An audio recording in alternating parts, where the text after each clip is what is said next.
Assam Paralympic সন্থাৰ নতুন সমিতি গঠন। মুখ্য পৃষ্ঠপোষক ৰিণিকী ভূঞা শৰ্মা। সম্পাদক পদত অধিষ্ঠিত ৰাজীৱ দে। শনিবাৰে কাজিৰঙাৰ বাণী গ্ৰীণছত অনুষ্ঠিত হয় অসম পেৰালিম্পিক সন্থাৰ বাৰ্ষিক সাধাৰণ সভা। এই সভাত উপস্থিত থাকিল ২২খন জিলাৰ প্ৰায় ৬০গৰাকী প্ৰতিনিধি।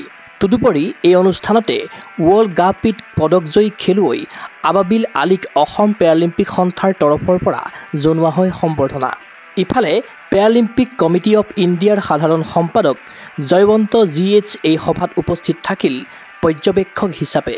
সৰ্বসন্মতিক্ৰমে ২০২৫-২০২৯ বৰ্ষৰ বাবে অসম পেৰালিম্পিক সন্থাৰ নতুন সমিতিখন গঠন কৰা হয়।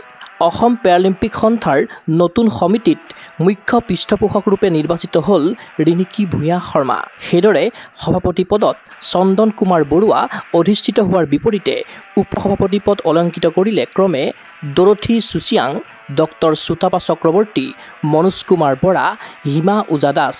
সাধাৰণ সম্পাদকৰ দায়িত্ব ৰাজীৱ দেয়ে গ্ৰহণ কৰাৰ বিপৰীতে কোষাধ্যক্ষ পদত নিৰ্বাচিত হ'ল খগেন চন্দ্ৰ কলিতা। আনহাতে যুটীয়া সম্পাদক পদত গীতগুঞ্জন ডেকা আৰু সঞ্জু দাস নিৰ্বাচিত হোৱাৰ বিপৰীতে কাৰ্যনিৰ্বাহক সদস্যৰূপে নতুন সমিতিৰ স্থান লাভ কৰিলে ক্ৰমে ৰাহুল দে, মহিবুল হক, দীপাংকৰ দে, নমিতা বৰুৱা আৰু তপন কুমাৰ দেয়ে। ক্ৰীড়া অনুৰাগীৰ আশা, অসম পেৰালিম্পিক সন্থাৰ নতুন সমিতিৰ তত্বাৱধানত অসমৰ পেৰা খেলুৱৈয়ে লাভ কৰক অন্য এক মাত্ৰা।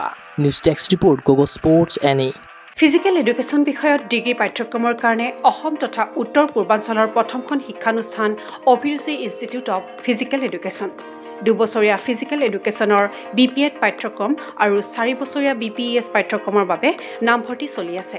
বিতংকৈ জানিবৰ বাবে আজি যোগাযোগ কৰক। যোগাযোগৰ নম্বৰসমূহ হৈছে 9435100098, 7002233540, 8876521098, ৱেবছাইট www.aipguwahati.in।